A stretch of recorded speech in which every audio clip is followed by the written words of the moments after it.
রোজা অবস্থায় হস্তমৈথুন করলে রোজা ভাঙবে কিনা?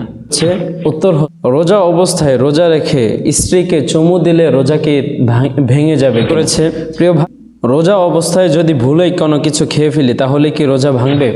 এক ভাই জিজ্ঞাসা করেছেন ইফতারের পর সিগারেট খাওয়া যাবে কিনা? প্রিয় ভাই, মাহমুদ নামক এক আইডি থেকে প্রশ্ন করেছে রোজা অবস্থায় ঘুমে স্বপ্নদোষ হলে রোজা ভাঙবে কিনা?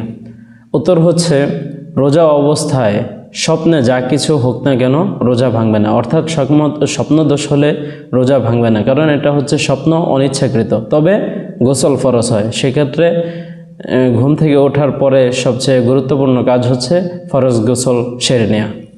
রোজা অবস্থায় হস্তমৈথুন করলে রোজা ভাঙবে কিনা? উত্তর হচ্ছে, রোজা অবস্থায় ইচ্ছাকৃতভাবে কেউ যদি হস্তমৈথুন করে অথবা বীর্যপাত ঘটায় তাহলে অবশ্যই রোজা ভাঙবে। শুধু রোজা ভাঙবে না, বরং এর জন্য কাফারাও দিতে হবে।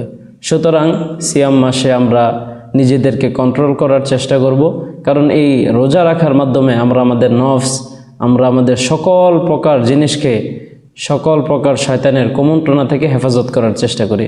আল্লাহ তাআলা এই সকল শয়তানি থেকে আমাদেরকে হেফাজত করুক। এক ভাই জিজ্ঞাসা করেছেন ইফতারের পর সিগারেট খাওয়া যাবে কিনা? প্রিয় ভাই, ইফতারের পর কেন, সিগারেট সর্ব অবস্থায় শরীয়ত এটাকে আপনাকে খাওয়া থেকে নিষেধ করেছে, অর্থাৎ খাওয়া না যায়। সুতরাং ইফতারের পরে হোক অথবা ইফতারের আগে হোক, সর্ব অবস্থায় খাওয়া না যায়।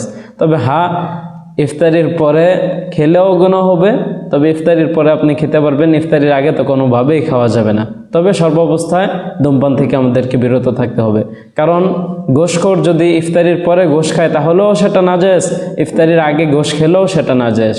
সুতরাং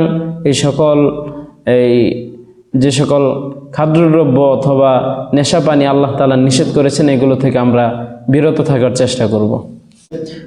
রোজা অবস্থায় যদি ভুলেই কোনো কিছু খেয়ে ফেলি তাহলে কি রোজা ভাঙবে? প্রিয় ভাই, এর উত্তর হচ্ছে, রোজা অবস্থায় অনেকে জিজ্ঞাসা করে যে হুজুর কতটুকু খেলে রোজা ভাঙবে? দেখা গেছে আমি পেট ভরে খেয়ে ফেলছি, তারপরে আমার মনে হয়েছে যে আমি রোজা রাখা অবস্থায় আছি। এই কথার উত্তর হচ্ছে, রোজা অবস্থায় যদি আপনার পুরো এক প্লেট খাবারও আপনি খেয়ে ফেলেন, তারপরে আপনার মনে হয় যে আমি রোজা রেখেছি, সেই অবস্থায় যদি আপনি খাবার থেকে, পানাহার থেকে বিরত থাকেন তাহলে আপনার রোজা থাকবে। অর্থাৎ রোজা অবস্থায় আপনি বলে যা কিছুই খান না কেন আপনার রোজা ভাঙবে না, তবে মনে হওয়ার সাথে সাথে সেই জিনিস থেকে বিরত থাকতে হবে।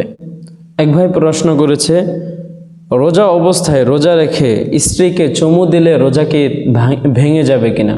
প্রিয় ভাই, এর উত্তর হচ্ছে, রোজা অবস্থায় কেউ যদি তার ওয়াইফ, তার স্ত্রীকে চুমু দেয় তাহলে তার রোজা ভাঙবে না, কারণ এর মাধ্যমে কোনো শাহওয়াত প্রকাশ পায় না। হ্যাঁ, যদি কোনো শাহওয়াতের কাজ করে ফেলে, এই বীর্যপাত হয়ে যায়, তাহলে রোজা ভাঙার প্রশ্ন উঠবে, তবে চুমু দেওয়ার মাধ্যমে রোজা ভাঙে না।